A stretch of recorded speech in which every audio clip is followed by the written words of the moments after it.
Most 49er fans seem to realize that the source of the 49ers issues this season is Kyle Shanahan. Do the owners realize that too? Will they actually do something about this debacle? I'll ask 49er fans next on the Cohn phone.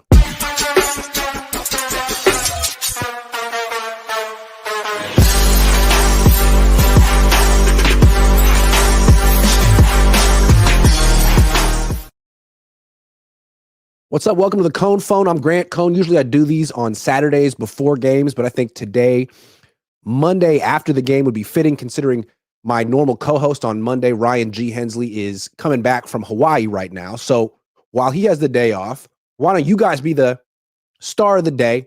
The Niners season is going down in flames. I don't have an emotional take on it, but I'd love to know what you guys think about where the Niners stand at 5-5. Who's to blame? And what kind of, I don't know, I'm not going to say punishments, but like what the 49ers should do about it and what they will do about it. So, Jerry Baker, you're first in the queue. I'll be here for the next hour. Everyone, I'd like, if you could keep it to like 4 or 5 minutes, I'd appreciate it. Jerry, what's up? Hey, what's up, Grant? How you doing? Good, man. How you doing? Man, I'm good. I'm just at work. A little irritated from yesterday, but man, it's irritating the fact that like Kyle Shanahan, I feel like he just gets away with way too much, and like he's like the only coach who can like get away with doing all this debauchery, all this crazy stuff, and still have a job. I don't understand. He's lost 2 Super Bowls. This man gave up 3 first-round picks on Trey Lance, only played him like 5 games, and was like, oh, my new toy's broken. I don't like it no more. Bye-bye. Throw it in the trash. Like Andy tossing Woody in the trash. I don't want you no more. and then you pass up on Pat Mahomes. You guys always say all the time, I listen to you guys all the time, and you always bring up how there's no other coach still in the league who's hired Pat Mahomes or passed on Pat Mahomes and is still as a head coach in the league. And you pass up on the greatest of all time, Tom Brady, who said he wants to come and play for you, and then goes and turns around and wins a ring right after that. Like, how do you still have and it's cool because, like, okay, you were scoring hella points with Brock Purdy, and it's like you seem to like escape those pitfalls. But now 17 points against Seattle at home with Purdy. against Geno Smith at that. Like, it's okay. Like, I could see like Russ dogged us for years. He would dog walk us. So if it was this close of a game and it was Russell Wilson and we were all the way up and it was like Russ in his prime and then he comes back and went, like, I wouldn't be mad at that loss. But the fact that we put up 17 to Geno Smith on the Seahawks, it's humiliating. It is humiliating. And it's like, what is the excuse this year? Is it, can they do the injury thing again? Not really. I mean, you could try to blame it on the injury, but I mean, you have Jordan Mason, who is 4th in league in rushing, and you've given him 3 touches in the last 2 games. Yeah. And they went for 5 yards, 8 yards, and 5 yards. Yeah. And then you want to sit there and pass it on 2nd and 1. Like, what are we doing? Put in Jordan Mason. Go let that man run. Yeah, they're using Christian McCaffrey like he's 100% healthy when he's not. And they're just burying Jordan Mason, who, I mean, is one of the best running backs in football. Yeah. If Jordan Mason had at least another 5 to 6 touches that he had, there's a chance we could have won that game yesterday. I mean, we're just starting like to scratch the surface of Kyle Shanahan's football sins. I mean, we didn't even talk about his 2 failed challenges yesterday. I mean, you could go on and on and on with him. Yeah, and the worst part is that he doesn't take accountability for anything, and then he goes into the presser yesterday and runs in and runs out. And it's like he doesn't give us as fans like no like accountability. He just tells us a bunch of bullshit. That's Jerry, think about it this way, though. I love what you said. He came into the press conference. He ran in. He ran out. He came into that press conference before I could actually get my instant analysis up. Yeah, never happened before. So what that means to me is not only did he run in and out of the press conference, he probably ran in and out of his own locker room after the game. Why? Because what the hell is he going to say to his team, man? He has nothing, because he knows that nothing left he can say, and he can't face the fact that he's the one at fault. He can't face the fact. And you know why he hates me? Because I'm the mirror in front of his face. And I love the fact that you're always the one to call him out on that. That's why I hate how people always want to sit here. Damn, my voice out here cracking now too. I hate how people sit out here and always want to hate on you and say, "Oh, you're pressing too." No one else, everyone else is soft. Larry loves to jump through hoops and try to support him. You're the only one who will sit here and call him out. And you and Coach, I love watching you guys and Coach. Like Coach had me crying last night watching his reaction to the pressers and all that. Oh wow, That man was having me rolling.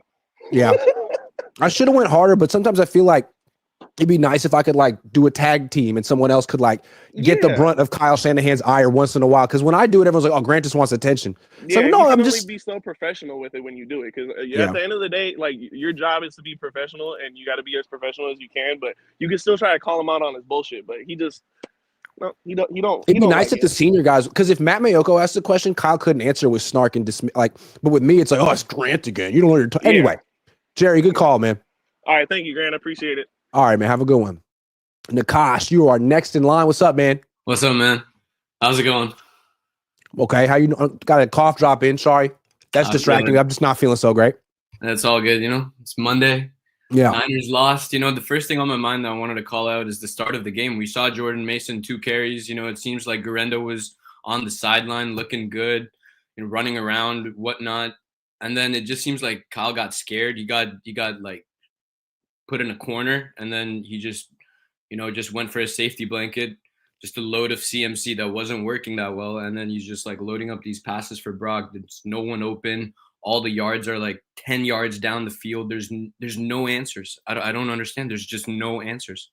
The thing with Kyle is crazy is like you could discuss how teams have caught up to his scheme, but like just the personnel usage stuff is, I think, some of his most fireable offenses. Like Jake Hutchinson from, I believe, 90, was he from 95.7 or Canberra? He's with both. He's with Odyssey. Okay, anyway, I work with Jake. I just don't know who he's working with right now. So he has this stat, rushing yards over expected. Deebo Samuel, -40. That ranks 268 out of 280 players. Christian McCaffrey through 2 games, -28. That ranks 257. Jordan Mason, +196. That's 4th best.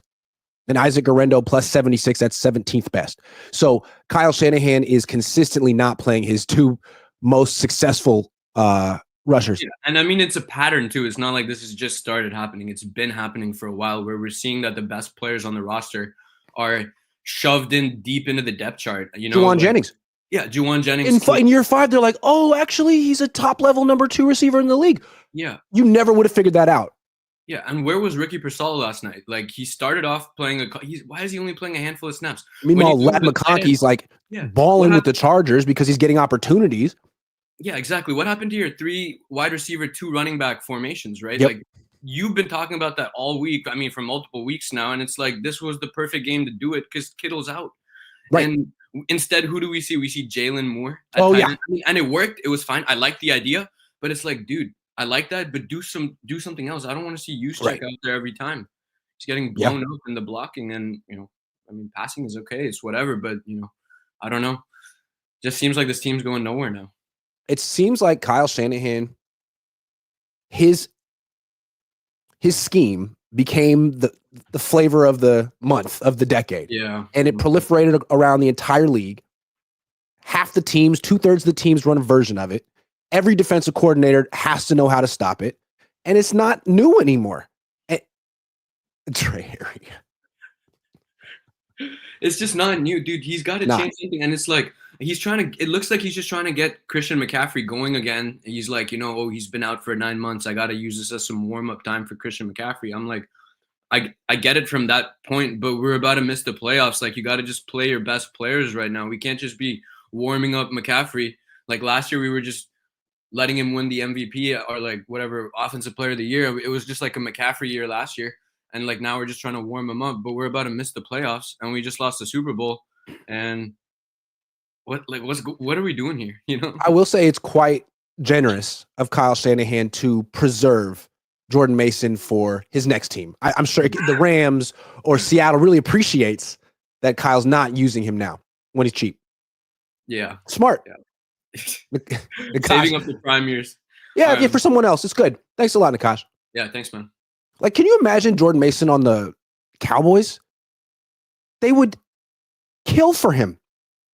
Rico Dowdle. Jaden H. Oh. Sup, man? Sup. How you doing? How are you doing? I'm doing fairly well. Pretty, mad about, the embarrassing loss, but Mm-hmm. it's whatever. We didn't even get Moody in a position where he could try to kick a field goal. I don't know what that's all about. Mm-hmm. So my main thing is, I don't understand why Kyle is, for one, the media thing. He had the media stunt with you, right? Where he got all butt hurt for no reason. And Your words, not mine. yes, my words. And he tends to, when he gets mad at the media, he tends to perform, I should say lackluster, I should say. I think, I don't know if it's because he's distracted. I don't know what it is. It does seem like clapping back at me is a side quest. Like your number one, your opponent is the Seahawks. I can't actually beat you. Yeah, I can only talk about the Seahawks beating you if they win. Yeah, like the media is not your opponent, man. No. And in my opinion, it's not professional. It's like a teacher going into his class and a student asking a question. It's like, did I not ask that or answer that last week? And it's like, if you didn't answer the question, answer the question. It was a simple question, in my opinion, right? Yeah. And it was a valid question. You said like a lot, like Mahomes, I guarantee you, has changed so many plays, like, especially during the Super Bowl. You saw Geno do it a lot yesterday. Did you? Yeah, he was moving. He was doing all kind of motioning pre-snap, moving people around. Mm-hmm. A lot more than Purdy. Yeah, and we were doing offsides. The Niners had a lot of penalties yesterday on offense and a few on defense too, right? And it was in our stadium. And I'm correct about that, right? Mm-hmm. So the coach isn't making us disciplined. He's distracted by the media. He's overconfident, in my opinion. We're 5-5, like the last caller said. We're gonna probably miss the playoffs if we don't play more serious football. And I said in my last call that I don't think we're getting past what I think 7 wins or 8 wins. I think I said. So I still stand by that, especially if we're playing like this. I thought we were gonna win that game. I really did. Jaden, if the head coach isn't focused on the right things, why would the team be focused on the right things? Exactly, especially the quarterback. The quarterback's like, if he's distracted by, and I'm not saying that that's the reason why we lost because Purdy was distracted by Shanahan, but that's definitely a little confidence takeaway. It's If like you can't Debo taking a trust you. swipe at Tabor Peppers, a lot like Kyle taking a swipe at me. Like, what are we gonna do? We can't. Mm-hmm. That was brave. Yeah, Anyway. it was. I left a comment and it got a lot of attention. Yeah, it was pretty funny. All right, Jaden. Well, maybe next time I do the Cohn phone, we'll be talking about a massive winning streak. Probably. Yes, sir. Hopefully. All right, Jaden. All right, bye. Who's next? Mason. What up? What Free Joy up? Mason. You doing all right? I'm okay. How are you doing? Doing okay, I guess. I feel like I've been on a couple of times during like the Trey Lance days. Like, it's been a minute, but I kind of had a different question. Sure. I've seen Debo say some stuff in the past. Javon Kinlaw, thou shalt not be named. A couple of Kyle Juszczyk, and then Coach Kyle now. Like when stuff like that happens in the locker room, I feel like I don't see journalists getting it as much as you do. I guess. Like, do you feel the tension? Like, how does that feel? Like, I guess, like, do you feel the tension when you like go to work? Because at the end of the day, like, you're going to work. So, like, I guess that was. I see it happening, and it's like funny. It's like a meme. We joke about it, but like, then Pat McAfee talks about you on live TV, and you get flamed. So it's like, what is the like? Like what? How does it actually play out in real life? Yeah, I guess is my question. Okay, so I walk into the locker room, and I know that all the players know who I am, but and I'm like, is someone gonna yell at me today? And no one ever does. Like, they're all really professional, mostly. I mean, sometimes Debo next questions me, but a lot of times I just see them like looking at me out of the corner of my eye, like, what is that crazy white boy thinking? That's kind of what I was thinking. Cause like mini camp and training camp, like I remember you saying like they were like yelling at you during practice, like kind of like chirping, getting your attention and stuff. So I guess my only question was just like how that looked on a day-to-day for real. I guess. But then there's like guys on the team like George Kittle, who I've covered for 8 years, who I could have a conversation with, or Brock Purdy, who's extremely down to earth and, to his credit, takes nothing personal and makes himself available every day at his locker informally, like Jimmy Garoppolo never would. So it's not like I walk in there and all the players are like, I hate him and I can't say anything about it. I think a few are, but I think a few kind of laugh about it. Yeah. Kittle's the one interesting one though, because I feel like Kittle gives you a little bit, but at the same time, I feel like there is like a professional respect there, where like a guy like Eric Armstead comes to the podium and just sounds like sounds like an asshole. Like, you know what I mean? Yeah, like I feel like Kittle likes to joke. Kittle but at the end of the day, I feel like there's a respect there that isn't there with some of the other players and the coach. Yeah. Look, and that's I don't know. I mean, Famer. That's why. I don't know. They don't like me when I say that they're not as good as they. But I mean, when they're losing, they can't be mad at me now. Yeah, they got to be mad at Gino at this point. Gino gave him one of these. I didn't do that. That was disrespectful. Hey, they wrote him off, but he ain't right back, I guess. See you, man. All right, I'm about to head. I just wanted to. Thanks a lot, man. Good stuff. Say hi. Yep. Movement, I'd let you on, but I don't see your face, and I don't know what you're hiding. I don't trust you. Obi-Wan 49. What's up, man? You're muted.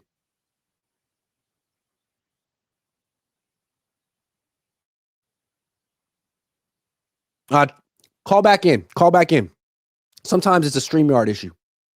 LFG Food Reviews. What's up?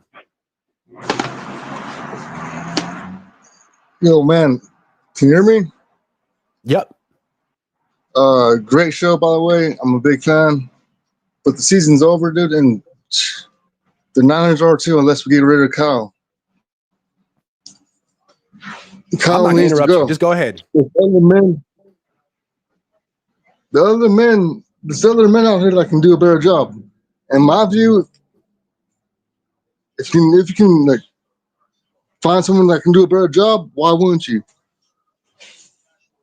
Yeah, why wouldn't you? You play to win the game, and in my opinion, Kyle doesn't give a shit. Or he just, honestly, does not give a shit. I hate to say it, but he don't. He's already made his legacy in the NFL. So then he just wants his dad to go to the Hall of Fame. He's accomplished both those things. You know, Kyle's interesting. I was thinking about this. I think one reason a lot of people like him, what's I think a little bit annoying to me about him, he's like this new generation. He's the most arrogant coach in the league. One of the most arrogant coaches I've ever seen. Like Bill Belichick, but maybe times two. And yet he has no rings to back it up. All he has is the validation of social media and people who say he's the greatest. They say he's the best. And he wears that like a badge of honor. He walks around with his chest puffed out like, dude, you don't have not one ring. And you act like you're Bill Belichick. How can you do that? And it's like, to me, that's what I really don't. I can't get behind. Have some humility. Hey, well, I love the show, dude. I love the show. Big fan. I'm a Jet. Okay. Thank you. I like your sweatshirt and I like your hat. All right. Big time. Appreciate that. Yeah, absolutely. Is it cold? Are you cold? It's about like 45. It's out in Denver. Yeah, just chilling. But all right, man. I gotta take the next call. Have a good one. All right. Thank you. Tampa killed me, man. It was so hot there. I came back. It was cold here, and I got a cold. I blame Tampa. Novin, what's up? What's going on, Grant? How you doing? I'm doing good, man. How are you? Good. Good.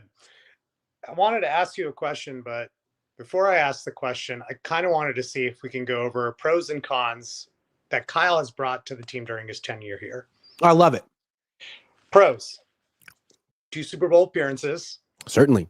Some NFC championships. I don't know how many. 3. Some really good assistant coaches. Bobby Turner. Yeah. He seemed to have a really good system in the beginning. It was super hot and just a good offense. Mm-hmm. And He's brought some good players here. He's brought really good players here. Brought McCaffrey, brought Debo, Kittle, Ayuk, Bosa, Trent. He turned the team around after I think like 2 or 3 really bad seasons after Auburn left. Mm-hmm. And yeah, he's probably made the Yorks a lot of money into a bunch of playoff runs. And he's got a really good coaching tree where a lot of those coordinators and stuff, they just go and be head coaches elsewhere. Mm-hmm. His players seem to really like him and like playing for him. And he is a pretty good play caller and a good play designer for the most part. Cons: 2 Super Bowl losses, place favoritism with players, mismanagement of draft picks, mismanagement of contracts. He's horrendous in close games. Choker. He's one of the worst coaches ever in close games, statistically. Yeah, statistically, he's one of the worst closers. Choker in big games. It's evident in this. He will mismanage the clock. He'll call a pass when he's supposed to run. The whole idea of him like bleeding out the clock for a win, he cannot do it. He can't do it. He can't manage the clock. Why? Because he's focused on his play sheet. He's focused on his play calling. He's not a good head coach. He's a good offensive coordinator. And, you can use that word good loosely. Although what's crazy about him is he failed as an offensive coordinator in the same exact way. Same exact way. Yeah. We'll throw in another con as a good measure. He's rude to you. Only when I ask him like challenging questions. When I ask him like a nice question, he's so appreciative and gives me he can be agreeable. He just doesn't like being questioned, I guess. Which I don't get. That's a really just as on a human being level, like have some humility, have some humbleness. Like why are you trying to throw on the boxing gloves against Grant? It's just a question. Ask it, don't answer it, or just say something. Say anything but like, did I know But then like when he loses to the Seahawks, I think it almost makes Niner fans even more mad. Like, dude, why were you wasting a minute of your time with Grant on Friday? You just lost to Seattle. We all expected you to win this game. Yeah. Like, what were you doing? 17 points and you're doing this stuff? Like, if you score 30, dunk on Grant in the process, but not if you're doing this. Not if you're doing this. Another con: mismanagement of playing time. Right. Why is Jordan Mason not out there? Why was Juwan Jennings not getting more touches? Why was Brock? Why do the fans know who the best players in the team are, but he doesn't? Yeah, I don't get that. And why was Brock Purdy buried on the depth chart? He only got to play because Trey and Jimmy got hurt. How come it took 5 years for the Niners to realize just how good Juwan Jennings is? That's a great question. Another con. How come they couldn't figure that out before they gave Brandon Ayuk $1 billion a season? $30 million contract. And I love Ayuk. He's one of my favorite players on the team. But there's a salary cap and it's business. I would not give him $30 million. He would have been $22 million. He was wide receiver too. So mismanagement of contracts, giving bad contracts out to older players or to players who are not worth that much money. Here's another con: just bad quarterback evaluator.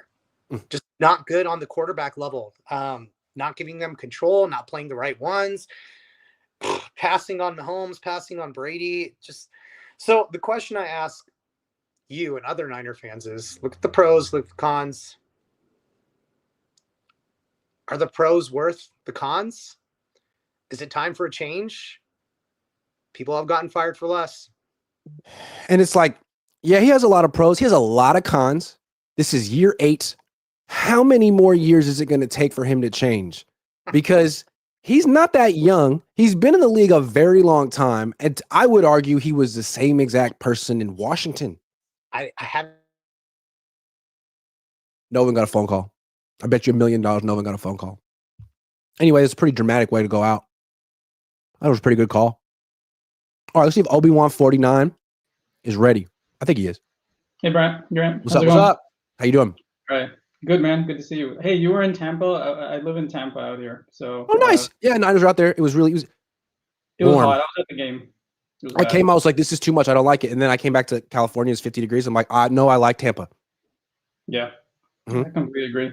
Hey, I think I'm on that train with the Kyle stuff.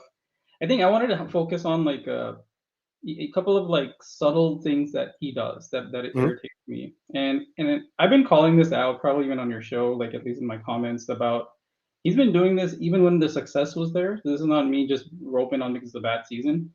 Like sometimes that feel of the game that we talk about, he just there'll be a big play. I don't have the stats on this, but there'll be like a 20-yard play, and then the next play is like a dud. Next few plays are a dud. Because I think his offense is just too laborious, man. Like sometimes unnecessarily there's too much movement. When like it's like yesterday. I think there's a 3rd and 1, and he does this like run play to Debo for no reason when he could have just pounded it. It was like half a yard, and then they got a holding on that.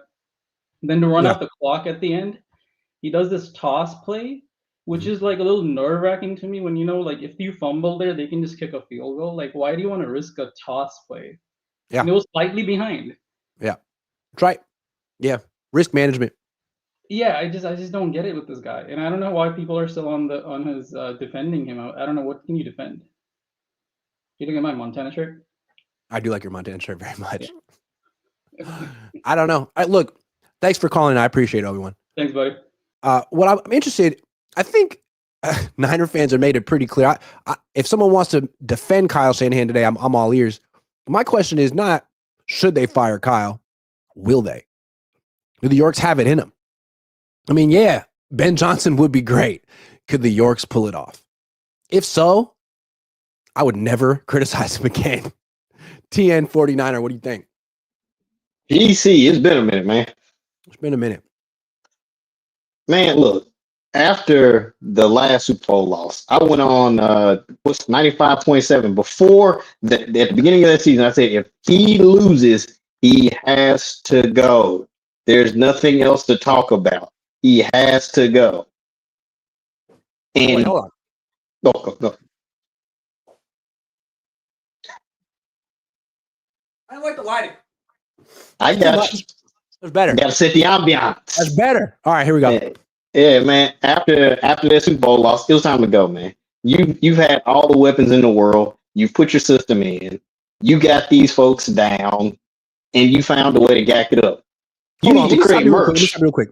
You're talking through those earbuds. It's kind of making you sound like C-3PO. I say take them out because I don't want you to. I don't want. It's got to be perfect. That better? Say Sam. Still. Yeah, call back in. StreamYard's only good 85% of the time. I'll get you back.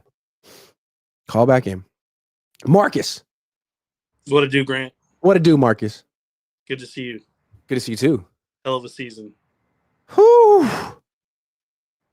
It's just getting started, baby. Yeah. David Lombardi compared it to the 88 Niners season just an hour ago. So you got that going for you. They were 6-5 in 88. Don't forget. Yeah. I don't remember. Yeah. That's when they went back to back, right? That was the first year. It was Walsh's last year. Yeah. Yeah. They pushed him out after that one. I remember the 89 season. I remember the drive actually against the Bengals. So I was like 7 years old. Anyways, that's why I became a Niner fan. So a couple things I wanted to go over. To answer your question, fire Kyle? Absolutely not. They're not going to. But he's starting to be on the hot seat for sure. You can't have this big a payroll, these many, great players, and not even make the freaking playoffs, which is it's looking pretty bleak right now, actually. Right. Unless they realistically, they got to go 1-1 the next 2 games to make the playoffs. So I don't see them beating Buffalo. So realistically, they better freaking beat Green Bay. That's another thing that I don't want to be like complain or anything like that, but this season, like playing so many teams coming off a bye seems like such a competitive disadvantage.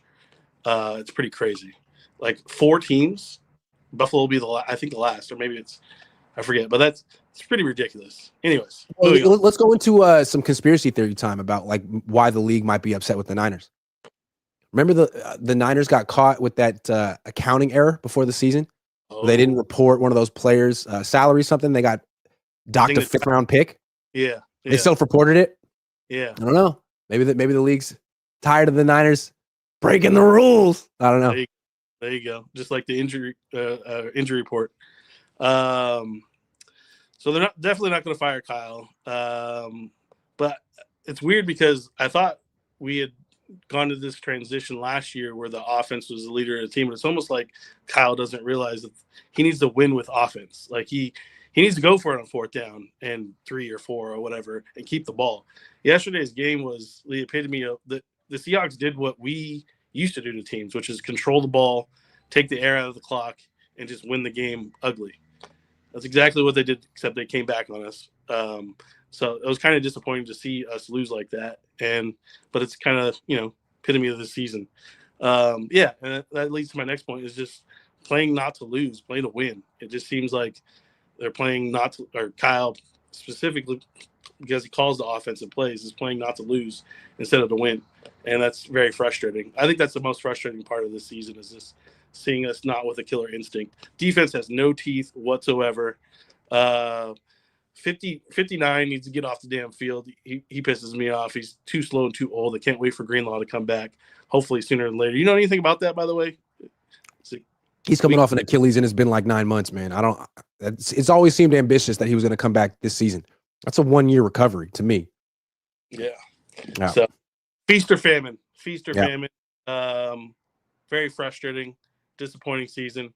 I'm still optimistic, though, that we can get it done. Just got to take it one game at a time. One thing that I hate hearing is just like how good of a team they are and stuff like that. You are who you are. You're a 500 middle-of-the-road team. You should be better, but you're not better. So let's get out there, play every play for what it is, and play hard. I'm optimistic, though. I think we can win this weekend. I hope we win this weekend. Buffalo's going to be really, really tough. So that's Thanks, all. Marcus. Thank you. Have a good one, man. I love you. He's like, I'm optimistic, man. I think we can win this weekend. I think we can win this weekend. I hope we can win this weekend. I hope we can win this. It's like, you don't sound optimistic at all. Okay. Let's see. What's up? That better? It's good enough. Let's get it done. Yeah, man. It's just the fact that he's got all of these offensive weapons and he can't put up points. It's been proven time and time again in the Super Bowl. He should have put up minimum first half 2021. And he does the same thing every time. He stops running the ball. You need merch that says run the ball, Kyle. Run the ball. I didn't make a big enough point about this last night, but he put up 36 against Seattle 3 weeks ago. Okay? How'd he do it? They ran for like 200 plus something yards. Ran the ball. Who did he do it with? Jordan Mason and Isaac Guerrero. So what does he come back 3 days? Let's not play those guys in this game. See it, baby. Like an idiot can figure out why Kyle Shanahan deserves to be fired. Like an idiot. Like, why did you do that? You beat this opponent. You beat this team this way 3 weeks ago. And you're like, you know what? Let's not do that this time. That is like organizational malpractice. You owed it to everyone in your organization to do the thing that works. But it's the whole genius thing. He gets in his own way because I think he's finally starting to come to grips with everybody runs your offense now, dude. You have to do something different. But if it's working, don't stop doing it. Just run it.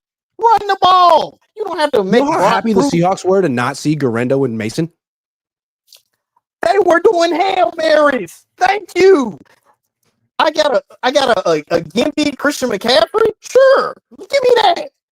Give me that. I don't want the dude who's gonna bruise me every play or the other guy I can't catch. McCaffrey looks like maybe 85%. I mean, he was more quick than fast when he got here. Now he's just kind of like, Now he just kind of looks small. Yeah, and he doesn't have the same flexibility. Doesn't have the same burst. Run with the healthy guys. That's what's going to get him fired. The fact that he will not trust his young players. You can't hold guys out for 4 years at a time and be like, oh, you know what? That guy's pretty good. Year 4. Maybe we should throw him more passes. Jawan Jennings. So it's just it's maddening, and it's people constantly defending. Well, man, you know, he's done this, he's done that. That's great. We got the 4 NFC championships. Great. We got the 2 Super Bowls. Great. How we lose them? The same way, by not running the ball. Ben Johnson has proved, I don't care how much money they got to throw around, they've given him basically a treasure trove of weapons, and Detroit is doing what we should have been doing years ago. They put a 52 on the team yesterday. 52. Mm-hmm. There's no reason we shouldn't average 35. And I know people are like, that's ambitious. You got an all-pro tight end. You got an all-pro running back. You have 2 all-pro receivers at one point. You have an all-pro offensive lineman. You have a potential Hall of Fame middle linebacker. You have at minimum, bare minimum, when Bosa plays, Pro Bowl to all-pro defensive end. Why is every game an adventure? It shouldn't be, yep, they're up 14. Let's see how they're going to gack it away this week. And that's exactly what every game is. Literally every game. I got to take another call. Great stuff. Always good to see you, man. Always. Appreciate it, brother. Right, always. Oh, we got Joseph Ehrenberg, Rod, Coach T, Jesse. We got a lot of people in line. We got about 25 minutes left. Joseph. Yo, what's up, Grant? How you doing? Yo, how you doing, man? Doing good. Bro, this team is cooked. And I think the franchise is on the verge of being cooked if they don't fire Kyle Shanahan. Because I feel like at the end of the last Super Bowl loss, the team should have been gutted and rebuilt right then and there. But then they just made it inevitable to just keep on going with the same thing. Nothing's going to change at all, you know? Because if they bring Kyle back next year, he's going to want to run it back next year. Oh, yeah. I mean, that's just how it is. All you got to give him is 9 tries. He might get it done with the same team. No, that's not going to happen. It's not going to happen. And, I mean, I'm a Niner fan. People are going to call me lame for this. I think the only way for Kyle to be fired is if they just start getting blown out and just lose the rest of the way. So at this point, I'm kind of almost hoping for that, you know? So, I mean, I don't know. It is what it is. And to be honest, I was a believer in Brock Purdy. They don't pay him. Do not pay Brock Purdy, you know, because he's just That's not the thing. it. People always give him the benefit of the doubt, like, oh, he was pretty good. You know, he had a tough time yesterday. If he was making $60 million yesterday, people would not be happy with his performance. Like, that's what $60 million gets? No, he's making $1 million. I'm not happy with this performance. So it's just going to ruin the team further than what it already is. Team's too old, too slow. So I think it's almost time to rest people like McCaffrey. Don't even play him for the rest of the season. Don't bring Greenlaw back. Give the rookies a chance now because the season's kind of lost. I don't see us coming back at all. Yep. Damn, Joseph. All right, man. Thanks for calling in. All right. Thanks, Grant. Okay, again, my question is, what are they going to do? So let's say they keep Kyle. Are they going to strip him of personnel power and be like, look, we need a strong general manager to actually, like, who knows the players that they're picking? Sorry. You drafted Ricky Pearsall. I mean, Lad McConkey, Keon Coleman, like all these guys are producing. Got to get a strong general manager in. I mean, is that what they're going to do? Is Kyle Shanahan going to say, cool, then I resign? Are the Niners going to trade him for 2 first-round picks? Would you be cool with that? What a dramatic offseason that would be if the Niners retooled that way. Are they going to give Brock Purdy a massive extension? What are the Niners going to do? Are they going to bury their heads in the sand, fire Nick Sorensen, extend Brock Purdy, and act like everything's cool with Kyle? Or are they going to try to make their fans happy? What do their fans want? I'm asking them. Rod, the people's champ. What's going on, Grant? What's up, man? Long time, brother.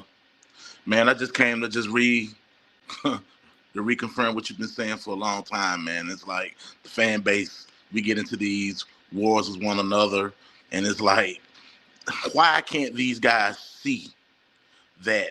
Grant, you yourself, you said you came up under the culture when Steve Young was our quarterback. After that, remember Mariucci came after the Terry Donahue era. I think we had Eckersley and Erickson, I'm sorry. Erickson. Yeah, and I mean, they don't understand. This team thrives off having quarterbacks that turn into future Hall of Famers. Kyle Shanahan is not capable. I don't like to criticize and throw my guy under the bus, man, but it's like, how many times do you have to do the same thing over and over to realize that it doesn't work? You know, you said it a long time ago. The Deebo Samuel thing at running back doesn't work anymore. Why are we still doing that? We said this when you and I saw each other in Atlanta. Why don't these guys use Warren Jennings a lot more? You know, it's like when you have opportunities to use weapons, you don't utilize them. You know, I personally believe that what we're looking at with Christian McCaffrey now, it stems from him getting all those carries last year. It's like he was giving carries like that when games were already over. Yeah, it's true. Yeah, man. We talked about it anyway. Yeah, man. Tough day for the Niners. Been a long time, but I just wanted to call and holler at you, man. All right, man. Always good to see you. You still in Kyle's head, bro. Stay in there. I'm trying. See you, Rod. Let's take some supers, and I'll get back to the calls. Corey Soto says, if Kyle Shanahan is on the hot seat after 24, is he going to want to tie his fortune to Brock Purdy? Something tells me there will be reports of Niners entertaining quarterback trade. Man, if he's going down, if next year is his like prove it or lose it year, whatever, he's bringing in Kirk Cousins. You already know. Yaz Williams says, Lowell, ask Kyle to fire himself, please. I'll tell my dad to say that. You know how bad my dad wishes he could cover this team? He could cover Kyle Shanahan. You think Kyle doesn't like me? Can you imagine how much Kyle would hate my dad if my dad was there? Oh, man. That would have been fun. Kevin Stevens. Well, Mark says, when does the YouTube play button arrive? I don't even know what that means. Kevin Stevens says, thank you, Grant, for everything you do. Chad Talley says, Kyle's control freak nature is costing wins. Yaz Williams says, Debo's slow AF. Vito Burrito says, Ben Johnson, Vrabel, or Belichick next Niners head coach. Ben Johnson, hell yeah. Vrabel, Belichick. I got a crazy idea. Ben Johnson is the answer if they can get him. What about Robert Saleh? He fixed the defense. About Robert Saleh, he knows the culture. I'm just saying. Dazza says, why can't we play CMC and Mason together? You would open up so many run pass options. I've been saying that. I would love the Niners to do that. I'm with you on that. League has figured out Kyle's offense. Agree. That's the thing. Like, the problem with bringing in Saleh is that he would bring in someone from Kyle Shanahan's tree of offensive coaches that I want to get away from. I think what's interesting about Ben Johnson is that he's not from that tree and that he's actually doing things that defenses haven't seen a million times. Kilo TW says, I don't know if anyone noticed, but Debo needs to lock in. Can someone please tell Debo to lock in? Yaz Williams says, Kyle is the only one that didn't realize he should have ran Mason to close out that game. Cameron Dotson says, where was Ricky Pearsall in the game? Running routes, not getting the ball. Josh Wyatt says, not going to come on your show so we can celebrate I told you so. This feels like the end of the Harbaugh era, and we know how that went. Sad day. Speak for yourself, buddy. Harris says the first person that called Kyle a genius wasn't one themselves. The Ben Johnson train will pass, and we'll miss it. He can actually score versus the best. Luke Nicolo says, we've been here before. Entire vision is a game apart. Season over. You guys tripping. We got 7 games left. Kyle Shanahan might choke. Got a 70% win rate. Post bye. 7-10. Number 1 in the West. See you then. All right, Luke. You called it. Thanks for the $10. I appreciate it. What about Brian Flores as head coach? Sorry. I wasn't reacting to that. I think that'd be pretty cool. But my question with defensive coaches always is, who's your offensive coordinator?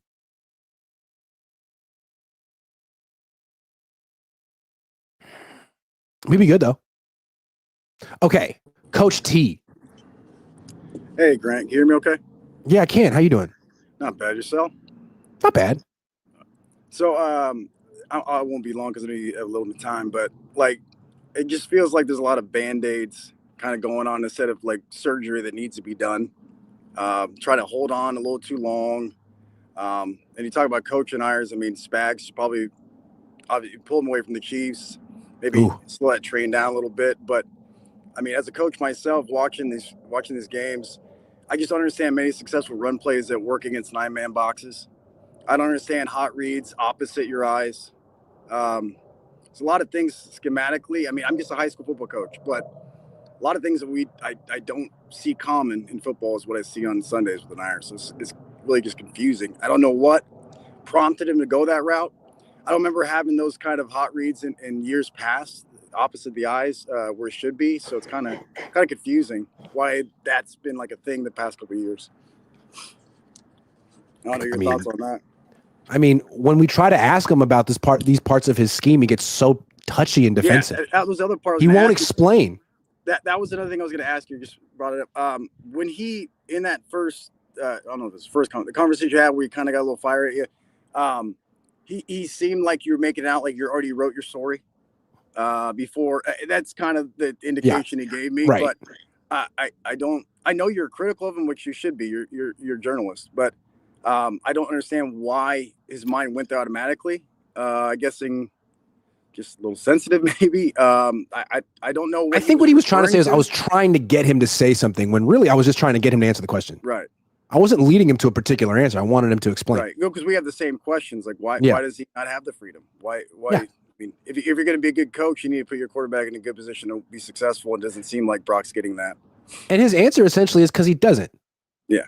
Because he doesn't. Some teams give quarterbacks that freedom. We're not one of those teams. Well, there's a lot of coaches out there that say figure it out kind of thing. And that seems like a figure out moment kind of from what I've seen. So, yeah. It's interesting when a head coach starts to lose the confidence of people around him. Seems like it's happening with Kyle right now. Yeah. Agreed. Coach, thanks a lot. Thank you. Okay. Huh. Real quick, friend of the show, Vermilion Sports Report, pulled over graciously. How you doing? What's up, Grant? How you doing, brother? Look at that little smirk. Look at you. How you doing, Look man? at you. I'm good, but I just want to tell you, as the Rams Niner prophet, remember back in 2017, I was telling you that Kyle Shanahan is an incompetent head coach. Yeah. Check. Remember, I've been saying that Brock Purdy's fool's gold. Well, that check mark is highlighting soon because he's a good quarterback. It's not his fault that the Niners have a loaded roster. It's not his fault that the Niners are better than most of the teams on their schedule. So he puts up great stats. Remember, I called him Brock Statford. You know, he puts up stats against weak teams. When you have a good pass rush and a good team versus the Niners, turns into fool's gold. He's average Joe or average Jimmy Garoppolo. I also tweeted, isn't it amazing that the Rams, the same day that the Niners lost to Geno Smith at Levi, Sean McVay gave Jimmy Garoppolo the game ball just for the heck of it. I don't know if you saw that. I highlighted you. I put it on your timeline. So, Rob, I know you're having a great day. You must have really enjoyed that. Yeah, it was amazing, man. Seeing Jimmy Garoppolo get the game ball and Geno Smith, to his, like you said, Geno's Geno still at times, but he's been throwing some, even against us. He was throwing some elite passes against us. He's got that coaching staff or whatever has him playing he's a hell of a quarterback. Yeah, he's always been athletic, but he'd always do the dumb play. But he's actually playing pretty good this year to his and it came down to Geno Smith versus Brock Purdy, and Geno Smith beat him. And so the Rams now, December 12th, hopefully by the time we get to them, they won't be done because they're cooked, Grant. They got to play the Packers. They got to play the Bills. They still got to play the Lions. They still got to play us. We'll be going for our third straight win versus the Niners. December 12th. Hopefully everybody will be back for us. Higbee's coming back in a couple of weeks. Life is good, man. Hopefully we'll be able to sneak in there and play Detroit in the NFC Championship game. And then the NFL deserves a Matthew Stafford versus Mahomes Super Bowl. That would be amazing. It's the cart before the horse, but I just wanted to give you a shout out, man. Keep up the heat on Kyle Shanahan, and I just wanted to give you my props to you, brother, and stay strong, and tell Debo when is he going to turn it up? Lock in, baby. Thank you very much, man. Good stuff. DJ Adams, what's up? What's going on, Grant? How you doing, man? Good, man. How you doing? Doing good. I'm just trying to talk about, I don't think that the 49ers coaching job is really as appealing as a lot of 49ers fans are making it out to be. We're all talking about Ben Johnson and how if they can get him, he's basically a lock. Like, when the first thing that he'd have to choose from is paying Brock Purdy $60 million a year or getting rid of Brock Purdy, and neither of those are going to sit well with a lot of the 49ers fan base. Right. So it's just like, it's a rough situation to be in. Maybe go coach the Bengals and Joe Burrow. Exactly. Right. Yeah. And it's like every coach is choosing the Bengals at that point. And the Yorks would pay up, sure, but it's just, I don't think it would look good at all. Well, they could bring back Saleh. As you said, fix the defense, but no, we need an offensive coach because I think the offense is what needs to get back on track for sure. And True. true. Like the defense is not what nice lost to see, yesterday's like game. if they're gonna bring in another offensive coach, like not from this tree though. That would be my one stipulation. Not from the Kyle Shanahan tree. Exactly. And like I don't think they're gonna fire Kyle. I don't. Unless like it all crashes and burns and pretty much what is happened to the Cowboys happens to the 49ers happens. Because what about Jed What about the Patriots or the Giants? Some team with a top 10 pick, like we will trade you 2 firsts for Kyle. How do you say no to that? I think you have to do that, but do the Patriots do that? Because I mean, does Jed do that? I don't know. Will the Cowboys do it? They shouldn't, but they might. They shouldn't, but they might. I mean, what organizations would be dumb enough to do that? Dallas, Las Vegas. Those are 2. I'd like to see if there's a sucker out there that wants to part ways with a couple firsts for the best play caller. He's the best play caller in football. He's underrated. DJ says a lot of the 49ers fan base, but yeah, I'm gonna spend the next 2 months trying to build up his trade value, saying nice stuff about him. Yeah, help facilitate his exit. It's not a good situation to be in with the 49ers right now. I don't think that the coming years are going to be looking very good. This team is old. The younger guys are going to need time to develop. This whole Brock you don't know what you got with like, Christian McCaffrey. Exactly. You don't know what you're going to have with Ayuk when he gets back. Debo's on the way out. Kittle's great, but he's 31 and breaking down. Yeah, I agree. Yeah. That's all I wanted to say, Grant, is just the fan base. So DJ Adam just wanted us to come on and say the future's bleak. Stop rooting for the 49ers, everyone. I promise you I'm a 49ers fan, all right? But it's just like I'm getting Harbaugh vibes and how that ended, just like someone else said previously. There might be a couple of years of salary cap hell before they can move on. Yikes. DJ, we'll see what ends up happening, though. Appreciate you, Grant. Thank you, man. What about Brian Flores? Who did Kyle look at when you pressed him Friday? I don't know. Someone in the front, Eric Branch? I don't know. Smack Jones says, ask Kyle how a leading rusher gets 4 touches a game. Why give sweeps to the slowest wide receiver on the team? Why can't we see young wide receiver get touches? Michael Fawcett says, Hawks fan here. Saw you on Hawk Blogger. Love your personality and character. Thank you, Michael. Misery loves company. Welcome to the bottom with us. Keep up the great work. Yuki says, I want your honest opinion. What do you think about having a play 4 straight teams coming off bye weeks? KC, Cowboys, Bucks, Hawks seems like a lot to me. I think the NFL's got it in for the Niners because of that 5th round pick day. I don't know. All right, who's next? Clearly Amin the Dream. What's up, Amin? What's up, Grant? Oh, we just getting the voice today? No cameras today, Grant. No cameras today. All right. That's cool. Man, it's frustrating to watch this Niners team. Kyle Shanahan, people claim that he's this offensive genius and whatnot. This team put up 2 touchdowns against the Seattle Seahawks the entire game. And people are saying when Christian McCaffrey comes back, what reason is there to have optimism about this team looking forward like this season? There's no, like, what reason should Niners fans, question you, Grant? Where's the hope? Where's the hope? Yeah, where's the hope? Like, what reason should Niners fans be optimistic about this season? And if they don't make a big change this offseason, where's the hope for next year? But that's what I think they should get rid of Kyle Shanahan, because if you realistically think about it, there's so many Niners fans who are like, well, if we fire Kyle Shanahan, then what if, like, we have another Jim Tomsula, Chip Kelly? But, like, we already know that Kyle's incompetent. He's incompetent. He can't win a Super Bowl. And if he would have won a Super Bowl, it would have been last year, but he still couldn't do it last year. So, like, we know that Kyle can't win a Super Bowl. We know that Kyle refuses to learn from his mistakes. We know that even with literally the Avengers on offense, with Brandon Ayuk, George Kittle, Christian McCaffrey, Kyle Shanahan still struggles to put up points offensively. The New York Giants put up more points against the Seahawks, Grant. The New York Giants, who literally are a dumpster fire of an organization, who benched Daniel Jones today, they put up more points against the Seahawks than the 49ers did. We got Geno Smith pulled out the Steph Curry celebration against the Niners. That's how bad the Niners have been playing. And he said night-night to Kyle's career. Night-night.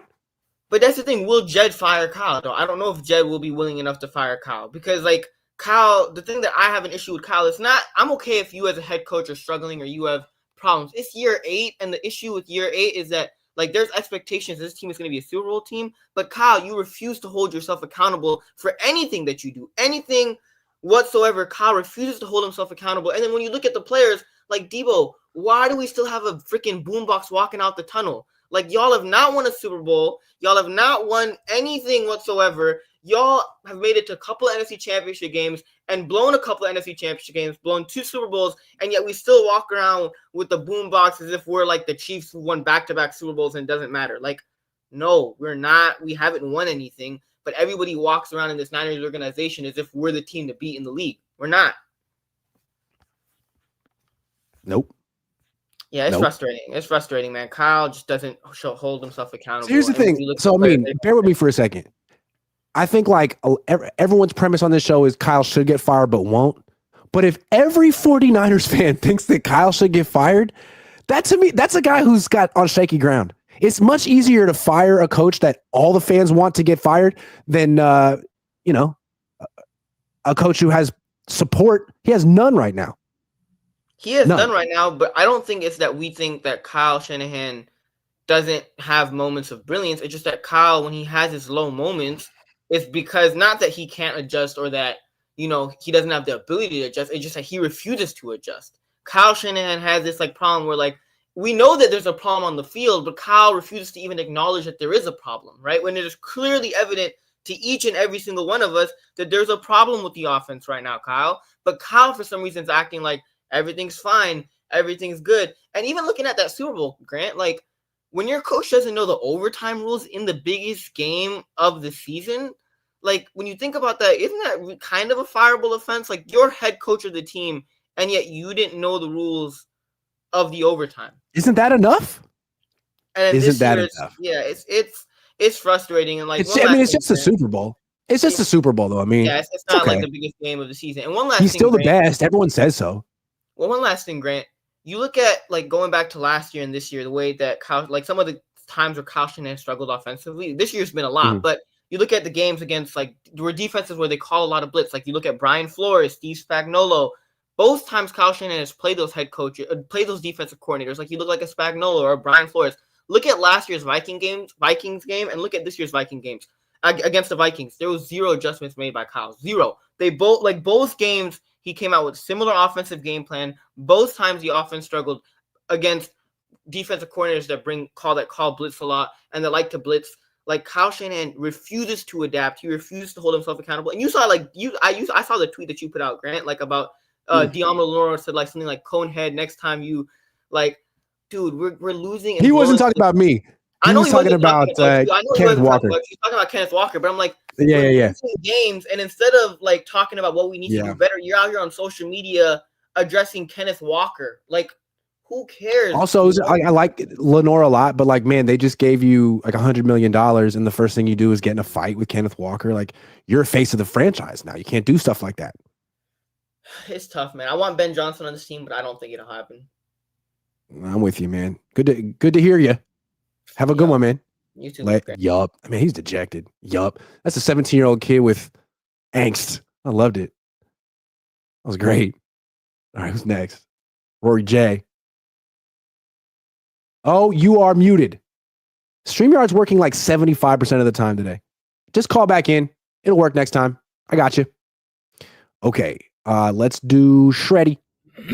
Hey, what's up, Grant? Can you hear me? Yeah. Great. Cool. What's up, man? Yo, man, let me just start by saying I'm in no way a football expert, but the one thing that really bothers me about Shanahan is the player management. I think that transcends beyond the sport of football into just people management. Jordan Mason last week, 1 carry. Jordan Mason yesterday, 2 carries. Just numbers. I mean, it baffles me. And then just to bring it full circle, it's okay, let's say you have your plays. Kyle Shanahan, I'll give him, he's a good play designer, maybe not a good head coach, maybe not a good play caller, but it's you have your play, you have your design, and it requires a running back that can run effectively. You have a running back that can run effectively. I don't understand how you don't make that change to that running back and just, go all in, double down on your play, your design, and make it work. Because, I mean, technically it's there. You run Jordan Mason and you mix it up with Jordan Mason, Christian McCaffrey, and then, you get that opening for the longer throws because everyone's trying to stop the run. But it's I don't understand how you abandon your own plays and not. There's 2 classes of players on the Niners. There's the players Shanahan wants to play, and the players Shanahan is forced to play. Jawan Jennings in the second. Jordan Mason's in the second group. These are Brock Purdy was in the second group. Right. He was not one of Kyle Shanahan's favorite players. Like Jerick McKinnon was in the first group. Tevin Coleman was in the first group. And see, this is the thing, like this is what bothers me, because it's like, what is the cause of that, right? Is it incompetency? Is it, favoritism? And I feel like now it's starting to get weird. Water's getting murky. And it's like, is there an agenda, ulterior motive? I don't know. Yeah, that's pretty much all I got, man. I mean, I'll just say this, like people, because we're talking about firing Kyle, I don't think it would take an offensive genius. I don't think it would take Ben Johnson to recognize who needs to play, who doesn't need to play. Because I think that's the bare minimum of what we need right now. Someone that can, evaluate the talent and put the right talent on the field. I don't think that needs to be Ben Johnson, anybody special. We just need an interim coach at this point. Well put. Thank you, Shreddy. Damn, that was brutal. Smack Jones, can we even unload Debo as a fourth at best? Maybe not. Kilo TW says the Bears need a new OC. Kyle still might have a future. Official B&M Music 88 says Brock has to choke Kyle like Debo did Pepper. Lock in, man. So the team reads every criticism you made in articles, but didn't read the overtime rules. Jed should give out some locked in handshakes. The jokes just write themselves. Jesse. Yo, what's good, Grant? What's good? What's up? Long time no talk, but I want Long time. Just come in here. Everyone's saying that this feels like the Harbaugh last season, but it kind of doesn't, because we kind of knew Harbaugh was going to get fired halfway through the season with all those rumors. This was more like Mike Shanahan's last couple of seasons in Denver. When I say that is because Mike Shanahan in 2006 missed the playoffs by a game. Coincidentally, they lost to the Niners. They had Jay Cutler at quarterback, and things started to get murky. I feel like Jet's not going to fire Kyle this season. He's going to let Kyle play for another year or two before he fires him. I don't think they have the cojones to fire Kyle this season, and I don't think Lynch is going to fire him either. Like, well, who are you going to replace him? Ben Johnson's not going to want to come to the Niners. I feel like even though they are in a rocky road right now, every time the Niners have lost this season, they have scored 30 points the next game. Except for after that Rams game, or one of the after the Vikings game, they scored 30 points against the Patriots after that loss. They scored 30 points against the Seahawks after the Cardinals lost, and they scored 30 points against the Cowboys. Yeah, given that those teams are terrible, there's a chance, there's an optimist that they might score 30 points against the Packers. The Packers just let Caleb Williams drive down the field to almost get that field goal against them. So there might be a chance, but I get it. Kyle has been awful play calling. The red zone has been awful, but hey, there's a little optimistic. There's my little David Lombardi kind of take, but I feel we're in a rough year or two where Kyle's probably going to be here and he's not going to be gone. But hey, that's great for your content though. I've been doing pretty good with Kyle so far, man. Jesse, thanks a lot. Nice talking to you too. So if the Niners don't fire Kyle, that means that they're going to say there were injuries this year. Nick Sorensen wasn't good. Brian Schneider wasn't good. We're going to get a couple new coordinators and get healthy and younger, even though the players are getting older. Like, what are they going to say? How do they get Niner fans to feel optimistic if they go 9-8 or 8-9 and miss the playoffs? What's going to be different next year? I'd love to know. I don't freaking know. What do you think? You're muted. I can't hear you. Dude, StreamYard's struggling today. Nah, man, it's not. It's come back in. Come back in. Sorry. Dennis McCrae, you seem like you have good audio. Yeah, what's up, man? Yep. What's up?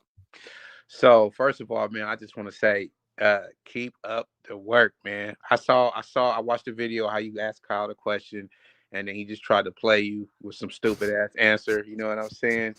And really, he's just not man enough to own his shit. You know what I'm saying? So, and like you said, the reaction after the game. Oh, maybe if you want to shit on a beat reporter, you know what I'm saying, Sunday night, don't, you know what I'm saying, don't talk crazy about us, you know what I'm saying, when I ask you a question in the interview. You know what I mean?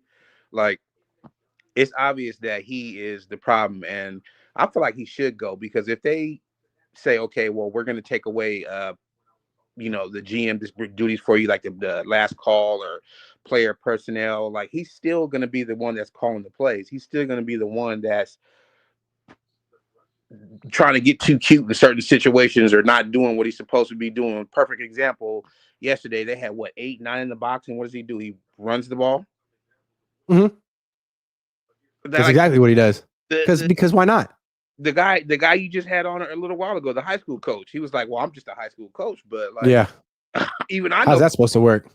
Even I know better than to run the ball against a stacked box." You know what I mean? So I feel like, to be honest, I feel like he should go, because it's the definition of insanity is doing the same thing over and over again and expecting, a different outcome. He does the same thing over and over. I mean, how many Super Bowls does he have to lose? Whether you're the offensive coordinator of the Falcons and you do what you did then that you're continuing to do now, or you lose to the Chiefs and then you turn around and lose to the Chiefs again, and then you turn around and lose to the Chiefs again in the regular season game, and every time you've had a lead and you've blown it, and the same reason keeps reoccurring. You keep doing the same thing over and over again.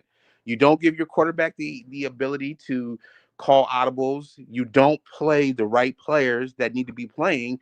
Prime example, why the hell do we keep seeing Ronnie Bell out there? Why the hell do we keep seeing any other player out there, wide receiver, other than Jacob Cowan? He has the speed to get past man coverage, press coverage. He can open up the underneath things for, Jennings, who's not a fast receiver, Debo, who can't beat man coverage to save his life. What's going on, man? You don't give Jordan Mason any carries. And the prime example, the perfect reason to rotate is so that way you don't put all of the stress back on McCaffrey, which you're doing all over again. So it's almost like Kyle's trying to be the worst coach possible, and he's doing a good job, bro. And you know what the thing is, what you said, like maybe not somebody from his tree. I wouldn't mind somebody from his tree, because I don't really think that it is his tree that's the problem. I think he's the problem. He's the problem. He's the problem. You got to be smart. I can't argue. You got to be smart to be like, you know what? Okay, what I'm doing isn't working. Let me throw this in. Let me mix that in. You know what I mean? He is the one that's going to be like, nah, we're going to do this. It's going to work. It's going to work. Like, yeah. No, bro, it's not working. Hey, no, it's not working, man. Stay on his ass. Respectfully. Dennis, good stuff, dude. Peace. I got to be slick about it. Rory J, what's up? Hey, what's up? How you doing today, Grant? Can you hear me now? Good. How you doing? Yeah. All right. So what I want to talk about is Kyle's failed leadership. Now, everything I've ever learned in the world of leadership is that when you see a problem, even within yourself as a leader, you got to course correct. And I see Brock Purdy taking accountability almost every single press conference. Oh, I got to be better. I got to do this. I got to do that. But you never hear it out of Kyle. And I think until Kyle self-reflects and learns that he's got to take some accountability and course correct and change, nothing's going to change, because I don't think they're going to fire him. That's bleak, because he hasn't changed. I mean, he's entering his late 40s. Yeah. I mean, I'm hopeful, but I don't think it's going to happen. I think this season, if it doesn't course correct now and him get on track, I think he's done. But I don't think the Yorks are going to fire him. They like him too much. You think they like him today? Probably not. Let's hope. Because again, like people keep saying, like they love Kyle. What about the last 6 months? Can we just talk about what he's done the last 6 months? All the money he's gotten the Yorks to spend on players who weren't new. I mean, having a party the day that Ricky Pearsall got shot, not canceling it and going to the hospital. Like Ricky himself said that he cried when John Lynch walked in. Cried. I mean, it would have made the organization look so good for both of them to be there. And that's just like the tip of the iceberg. There's a million things like that. And I'll compare it to like when a player gets hurt on Andy Reid's team. Andy goes out and checks on that player. When do you see Kyle ever leave the sideline to go check on his people? Never. The leader goes and checks on his people. He's never done it. No. And I mean, the overutilization of CMC this game was another thing to pick about too. So yeah. And just burying one of the best running backs in football in Jordan Mason. Not just this year, but the last two. Imagine if he'd gotten to actually play in the Super Bowl. Could have been a game changer. Rory, good stuff. Good stuff, Grant. Thanks. Thank you very much. Real quick, do some more super chats. I'm going to do my little sleeper action. We got So the team, hold on. Blazing says near last and third down defense, probably fourth down also. Khalil Kemp says Debo is to Kyle what Kyle is to Jed. The ball boy will never be fired. Official BNA Music 88 says Kittle said Kyle calls bad plays on purpose to set up vicious play action in the future. GB's in trouble. LMFAO. Okay. Let's do, where you at? You are my new co-star. Sleeper. Yes. With a little branding on top to make it look so slick. There should be one button for that. Okay. Monday Night Football. Did I win any this weekend? Yes. Yes, I did. Okay, let's see. Purdy. Got that one. Over on the rushing yards, Debo Samuel. No touchdown catch. Easy money. Mike Tyson. He landed 18 punches. Whew, that was easy. Geno Smith. Throwing a pick for sure. Christian McCaffrey. Why did I think he was going to do that? I was optimistic about Christian, and Joan Jennings didn't score a touchdown. Ooh, my God. Look at this one. That was a good one. Geno Smith, Brock Purdy, Debo Samuel. Oh, man, I'm so good at sleepers. Why is it protected? I don't know. McCaffrey, though. Why did I don't know. And then this one. Man, I was on fire last week. Geno Smith, Debo Samuel, Draymond Green. So the one with my dad. So how much did I win this one? $18.70, $13.50, $4.30. I'm good. Let's do it again. Let's run it back like the 49ers. Okay, tonight. No. I don't want to do that. No. I want to do Niners. Where you at, Niners? Niners. Okay, here we go. Brock Purdy, 248.5 passing yards against the Packers. Yikes. Kittle should be back. That could help. But it could be like raining or something. I'm going to say more because I'm a big Brock Purdy guy. Jordan Love, 245.5 passing yards, up more. No Bosa. He's lighting them up. Lighting them up. Tonight, Houston, Dallas, Cooper Rush. You're awful, man. 2.5 rushing yards. 2.5. Oh, boy. 2.5. I'm going to say yes on the 2.5 for Cooper Rush. CJ Stroud, rushing yards, 9.5. Yeah, more for that. I like picking on quarterbacks rushing. And then let's do Thursday night for fun. Najee, quarterbacks. George Pickens. Where the quarterbacks at? Don't have them. That's messed up. Najee Harris, rushing yards. 63.5 against them. No, I don't think so. Sorry, Najee. Just decided you're not going to get it. Nick Chubb, rushing yards. 52.5. No, not the same player. Okay, those are my picks. Flexing them. Submitting the entry. Boom. Download the app. Sleeper app. Use promo code Cohn. Get entered to win that Ricky Pearsall jersey, which I'm giving away this week. So now is the time. Okay, who's the next call? John. What's going on, man? What's going on, John? So you know what's funny is I've got this kind of observation I'm looking at with all the egos on the team. The 49ers are kind of like the 2024 Dems, you know? They're hubris, they think they're smarter than everybody else, and they're kind of getting their asses handed to them, I think. I think part of it is self-inflicted due to ego. And, you know, one person's ego that doesn't get mentioned enough, I know Kyle, you know, clearly that's well documented at this point. I think everybody can kind of see it clearly now. But the ego that's really been rubbing me the wrong way is C-Mac.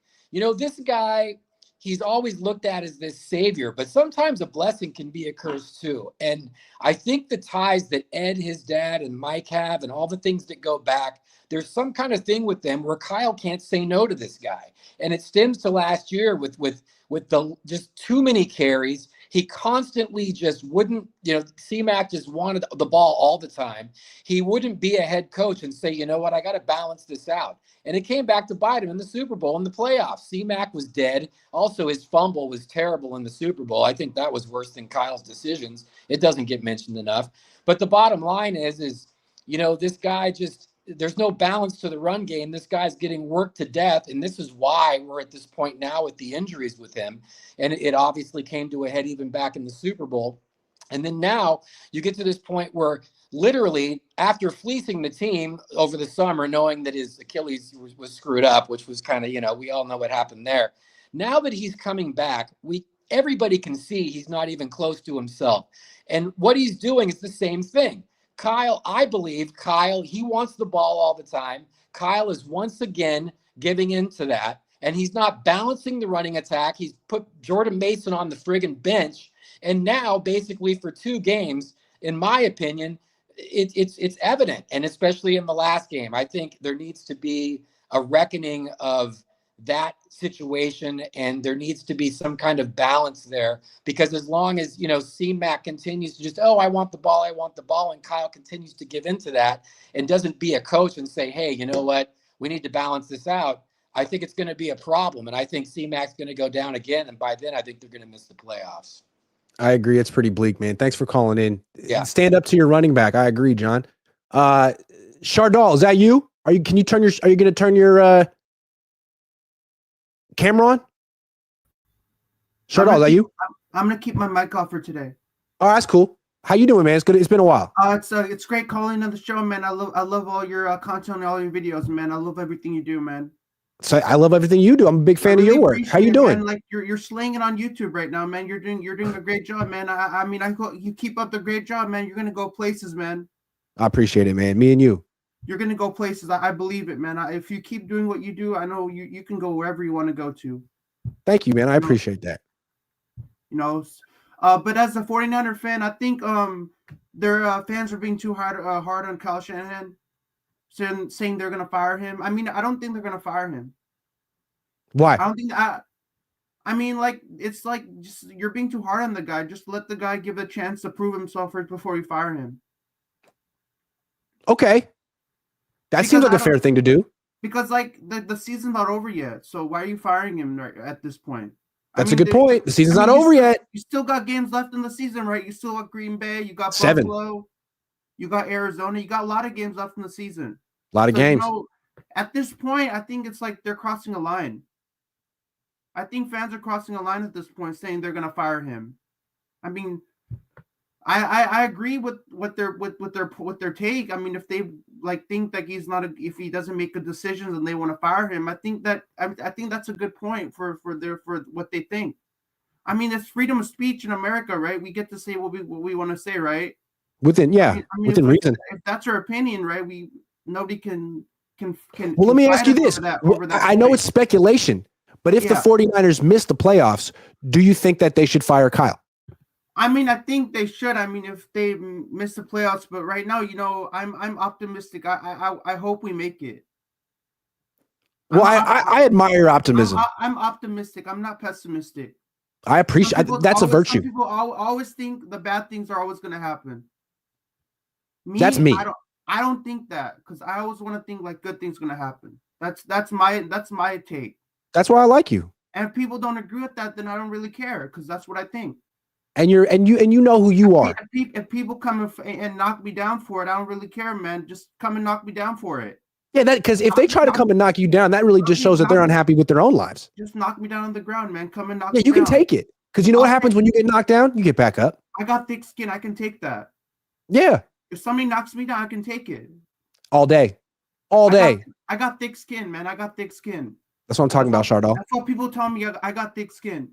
That's why people respect what you do. Because you can tell it like it is and you can take it. I'm the only brave caller on here, and some people come on here, and when I leave this call and they say I don't agree with your call, I don't care, man.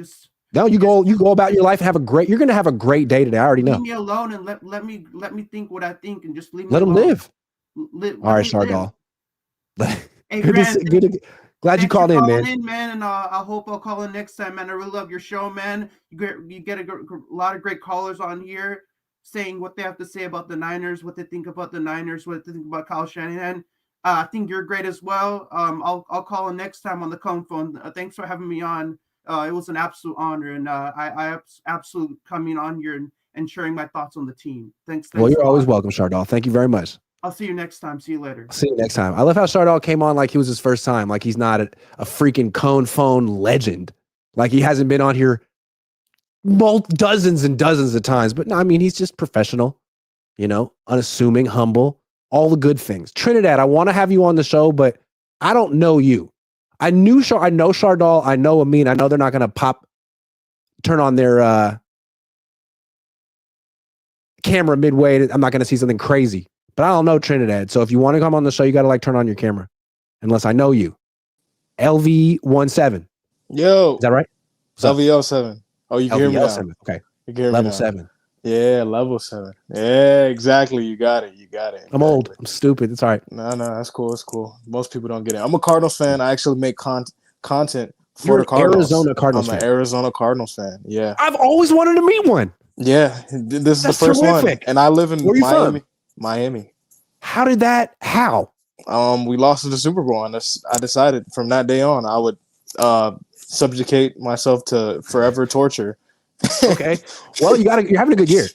Yeah, we are having a good year, and that's something that I want to talk about. I want to not the Cardinals, where I want to talk because I'm on the Niners. I'm talking to Cohn, Mm-hmm. I want to talk about. I seen this coming for the 49ers because I see what your guys' culture is based off of, and I know what a bad culture looks like, right? Because I'm a Cardinals fan, right? We've had a bad culture forever, right? So right when we got this new head coach, nobody believed in Jonathan Gannon, the culture started to shift, and I understood, and I could see it with the players. Now I watch you more than I watch any other Cardinals content creator. I watch 49ers press conferences. There's no buy-in on this team. There's no buy-in.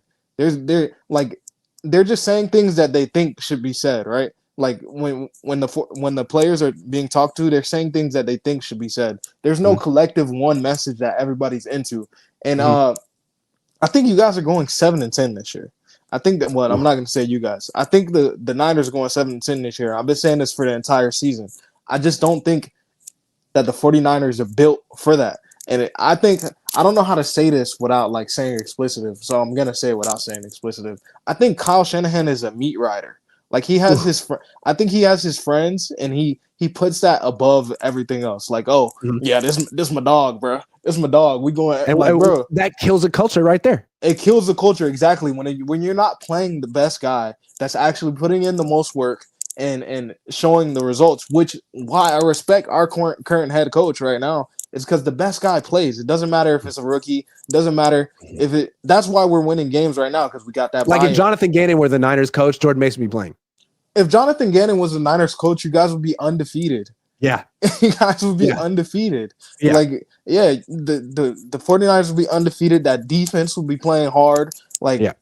There's literally no excuse for Kyle Shanahan and how bad he's been playing.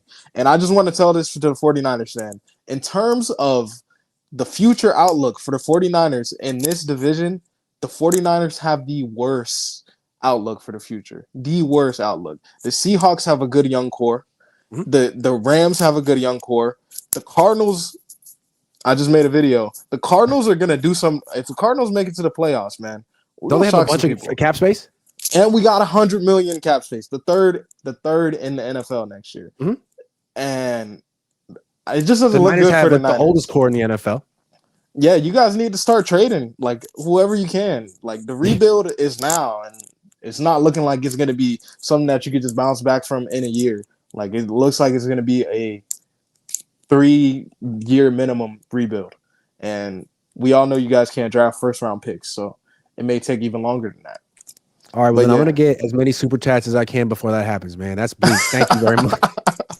I'm going to start talking about hey, make sure you guys check out my new Arizona Cardinals YouTube channel that I'm starting next week. Good stuff, man. Call anytime. Sure. All right, later. Hey, I got hella people in here that don't have their cameras on. You got 30 seconds to turn your cameras on. If you don't turn your camera on, I'm kicking you out. Seriously. Rory J, EMA Beats. I know you EMA Beats, but all right. And if you're driving, I can't put you on the show, but if you pull over, then you're on. Trinidad is pulled over and ready to go, baby. Let's go. Thank you very much. How's it going? Good. How are you? I'm good. Can you hear me good? Yeah, absolutely. Okay, so I've been a 49ers fan. I'm 44 years old. I live here in New York. I've been a 49ers fan since I was 9 years old. And You can say what you want about Kyle Shanahan, but I don't think he's the issue. I think Fred Warner's the issue. Where did he go? Ooh. What's he been doing? Seems like in the biggest moments he's disappearing, but when he's a menace, what's happening? You see him gang tackling, you see him being, the enforcer. Where's he been? What's he been doing? He ain't really funny done on that nothing at last all. play on the touchdown, Geno Smith's touchdown. If you actually watch, it's man coverage, and there's two people who aren't in man coverage. The free safety, I think, is Jair Brown, and Fred Warner, who's essentially like the quarterback spy. He's playing like the rat, the hole, he's just in zone coverage with eyes on the quarterback. And the play starts and he drifts to his left to take away a throwing window. And then Geno Smith scrambles to his left away from Warner, who can't recover. Like, Warner messed up. And Robert Beal opened up the scramble lane. I don't know why Robert Beal was on the field. That's another story.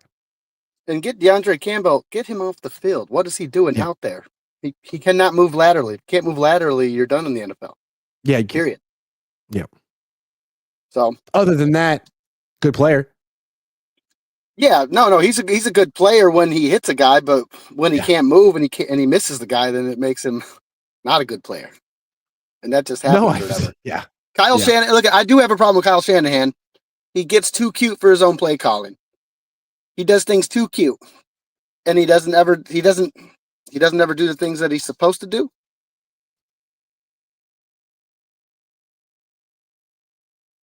Oh, Trinidad. We had him. It worked for a minute. Logan, you're up. Yo, Grant, how we doing? Good. Nice hat. Thank you, man. I just want to talk real quick. Dude, why on 2nd and 11 is the the play call a pass right there? I have it pulled up over here. It was to Deebo Samuel, by the way. Yeah, that was the pass. It was airmailed. Yes, airmail. I think they had a 90% chance of probability to win at that point in the game. Yeah, 90.3. Yeah. I think I don't know why Deebo's getting those routes. Deebo Samuel is a defensive lineman stuck in a tight end's body. Kid cannot move. I mean, why are we running jet sweeps with him? Dude, I love Deebo. I'll never forget what he did 2021, but I think he's got to be gone next year. We have Ricky Pearsall. We spent a first on him for 2 targets. And the first target and the only target first half was a double covered ball. I just don't get it. It makes no sense. And then Christian McCaffrey's getting 3.5 yards of carry, and we have the fastest running back in the NFL and one of the most powerful who put up over 170 yards on him 4 weeks ago. And they don't get to play. No, it's crazy. And they lose. Yeah, it's because it's almost he's saying like, dude, fire me. I dare you to fire me. I'm giving you every reason to fire me. I don't think you're going to fire me. We were going to trade Jim Harbaugh to the Browns. And I was 10 years old and I was pissed about hearing that. I don't know why Kyle Shanahan doesn't get traded this offseason.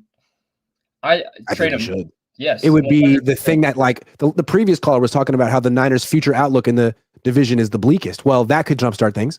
100%. A top 10 pick. Top 10 pick, a couple thirds, send him to Jacksonville. Huh? Let him team up with Eric. Yeah, absolutely. They love each other. It's crazy. I don't get how Jed York isn't pissed off about this. Can we bring Trent Baalke in to separate the coach? Is that what it's going to take? I heard he's what out. If they bring Baalke back? Please. That's the solution. Baalke's back. ACLs. Logan, good stuff, man. Chris Zinn McCaffrey. Very cool. Sir. Got one in. Upper decker. Hey. All right, go on. EMA Beats, you ready? He's ready. You're muted, but then you're going to be ready. He wasn't ready. Walking around outside with that 5G. Man, he's got 3G. 2G. Lamont's ready. Hello. How are you doing today, Grant? Good. How are you? I'm doing well. I just wanted to say that over the past, I would say, how long has Kyle's been coach? I believe 9 years. 8. Is it 9? 8. Okay. There's only been 2, I believe, 2 head coaches. I guess you can include Belichick, but 2 who have had more success than Kyle. You're talking about going to 2 Super Bowls in his time as a head coach of San Francisco, multiple NFC title games. The only person who has had more success is Sean McVay and Andy Reid. And every single time Kyle Shanahan has been in the Super Bowl, yes, some of the play calling is unilaterally just, my God, especially the non-running in the fourth quarter of the Super Bowl. Okay, I understand that. But he's going up against Steve Spagnuolo, one of the great, who will go down as one of the greatest defensive coordinators of all time, and he's gone up against Bill Belichick when he was at Arizona, when he was at Atlanta. Atlanta.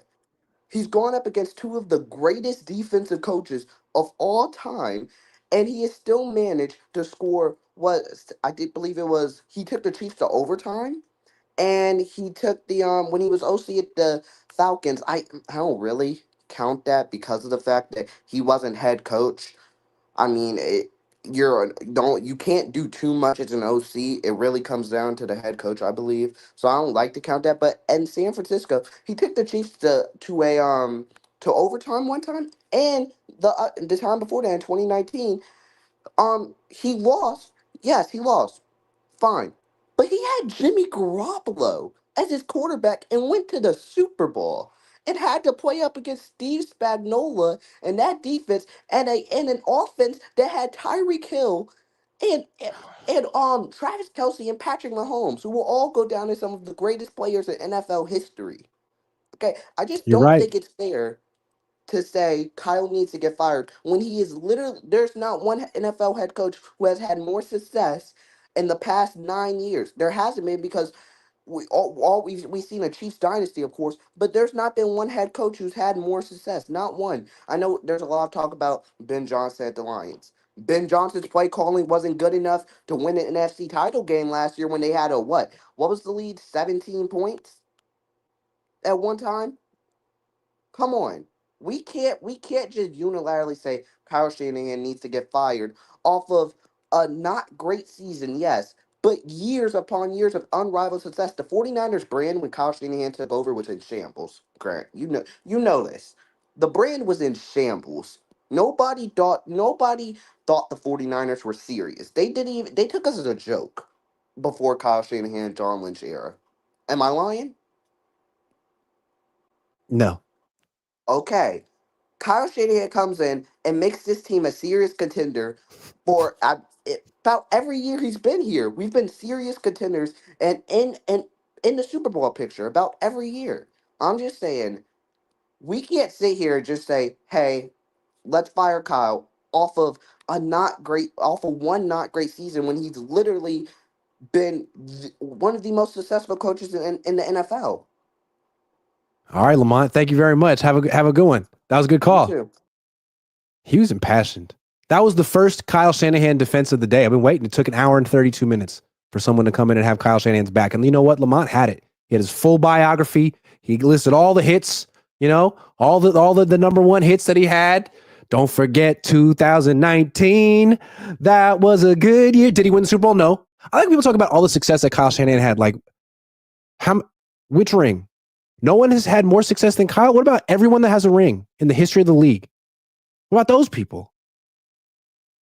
Clyde Cash with the money sign in the name, which is my favorite thing. I wish my name had an S in it so I could do that too. What's up, Clyde? What's up, man? Big How you fan. doing? I love your show. Appreciate it. But yeah, like with the last caller, no. This is NFL. You got to prove results. You got to show results.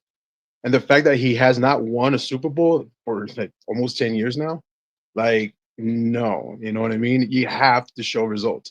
And not even that, the fact that he doesn't know how to develop quarterbacks. That's like what's insane about this is that he's lucked out with Jimmy and then he ruined him. He didn't do anything with Trey. He let Darnold go. I thought he was the next coming of Steve Young. What happened with that? And now Purdy's regressing. Shanahan's not doing him any favors. I'm starting to call him Shanahan's scam. Just because he's doing everything so wrong. And yesterday's game was just the icing on top. It's like he has to go. The team is not responding to him. The team seems like they don't even care. They just got paid. They're like, why?